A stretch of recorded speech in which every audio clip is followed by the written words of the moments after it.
The dog sees a bunch of colorful balls in front of her. She knows this game. Eye contact, cookie in the bowl.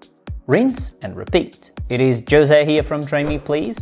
Today we will talk about this fascinating pattern game that can help reactive dogs. Let's go. Pattern games come from Leslie McDevitt's amazing books Control Unleashed, which you can find in the description under the video. Basically, the idea is to offer the dog a very well-known and predictable pattern, which can then help the dog in a changing environment. In a normal day-to-day situation, a reactive dog sees a potential trigger, such as another dog or a bicycle, and might react. The same situation, but inside the secure structure of a previously learned pattern game, decreases the chances of a strong reaction from the dog. You obviously still need to consider distance from the trigger, trigger intensity, etc. But these games are a great option for us to set up our environment in a way that makes it more likely for the dog to be able to make good choices. The Superbowls Pattern Game teaches the dog to focus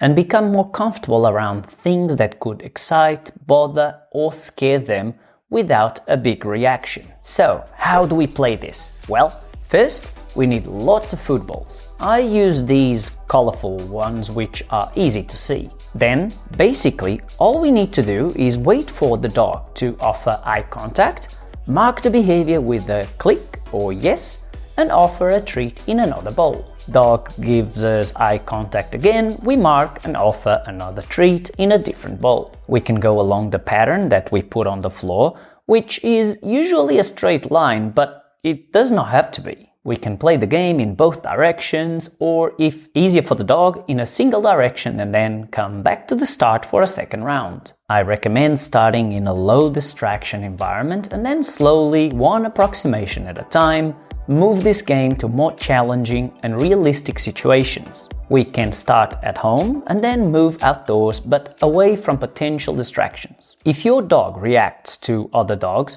a great intermediate approximation could be to have a stuffed dog around while we play the game. If the dog reacts to bicycles, we can have a stationary bicycle nearby. As with all behaviors, we want to slice it down to really easy, achievable portions of behavior before making it look like a very realistic scenario. You will notice that I mentioned that when the dog gives us eye contact, they immediately trigger us to mark and move to another bowl and continue the game. The eye contact from the dog is like a start button. It means, okay, I am ready. We used to rely on a dog's body language to know if a dog was feeling okay in a given situation. This start button approach is a more practical way for us to make that same assessment. If the dog does not look at us and is just staring at something, it means that the situation is currently too intense. Sometimes the dog will process the information for a bit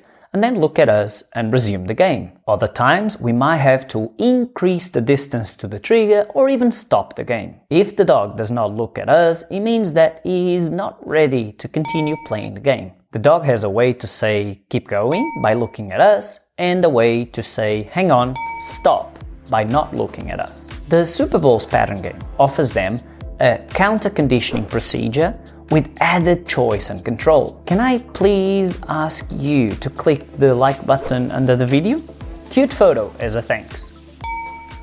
Here's a human example.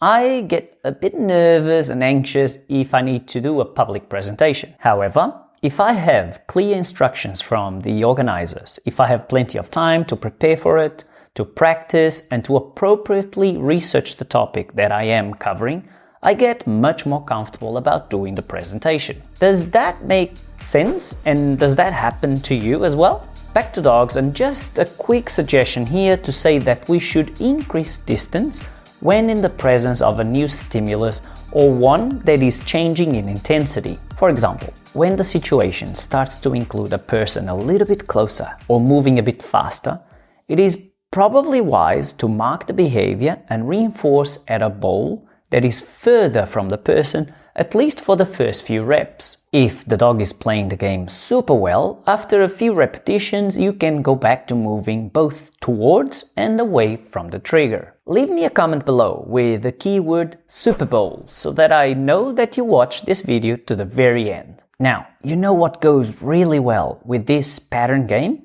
A solid understanding of desensitization and counter-conditioning. You've got it right here. Muito obrigado, pessoal. Até à próxima. Cheers!